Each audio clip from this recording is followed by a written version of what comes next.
Motsikga taken to court over a shortage of teachers in the Eastern Cape, and international relations optimistic Karabas will be allowed to return to South Africa. I'm Nebo Changela with this news update. The Centre for Child Law is taking Basic Education Minister Angie Motsikga to court over the shortage of teachers in the Eastern Cape. The urgent application by the child rights group will be heard in the Eastern Cape High Court today. CCL Director Anne Skelton says the application arises out of the failure of the minister to implement a court order of last August, which directed the appointment of teachers to vacant posts.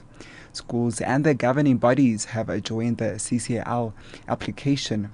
On Tuesday, the SA Democratic Teachers Union called for Motsikga to resign, accusing her of withdrawing an agreement protecting collective bargaining.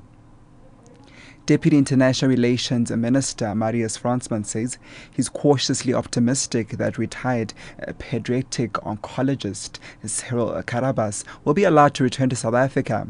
77-year-old Karabas has been detained in the United Arab Emirates since August last year. He had been tried in absentia and convicted of manslaughter and falsifying documents after the death of a 3-year-old in 2002. Karabas is due back in court on March 20. Fransman has told Parliament that he's making progress mediating in the matter. The issue of humanitarian issue, the age and his health condition, put a very important responsibility on the authorities that side. We are cautiously hopeful, but we do not want to play the politics in this case, and I think we are calling on all members and all political parties to give support to that. To grow genetically modified crops or not? This is the question faced by farmers across South Africa. While most seem to have embraced the concept of GM, others are reluctant and have chosen to go the natural route. Around 80% of South Africa's maize and soy crop are genetically modified. Senior reporter Melanie Moses has more.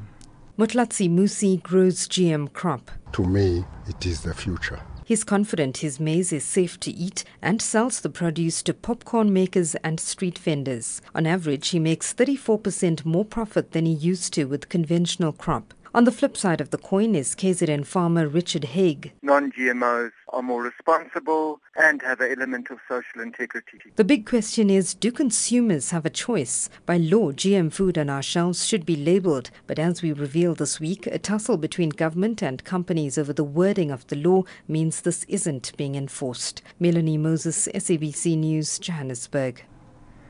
And ballot papers are being printed at polling stations set up in preparation for Zimbabwe's referendum next Saturday. SADC envoys are in the country to assess Zimbabwe's state of readiness for the polls. Their visit coincides with harassment claims against police after they blocked MDC leader Morgan Tsvangirai from addressing a public meeting in support of the draft charter. President Rob Mugabe's rebels have appealed to SADC facilitator Jacob Zuma to intervene to calm escalating political tension. MDC spokesperson Priscilla Masihambri. At a technical level, yes, we are prepared to hold a referendum. I think what has been worrying are things that have been happening in the last week or two, which is the political environment. People tend to think that we are going back to what happened in 2008. Then you'll have a general apathy.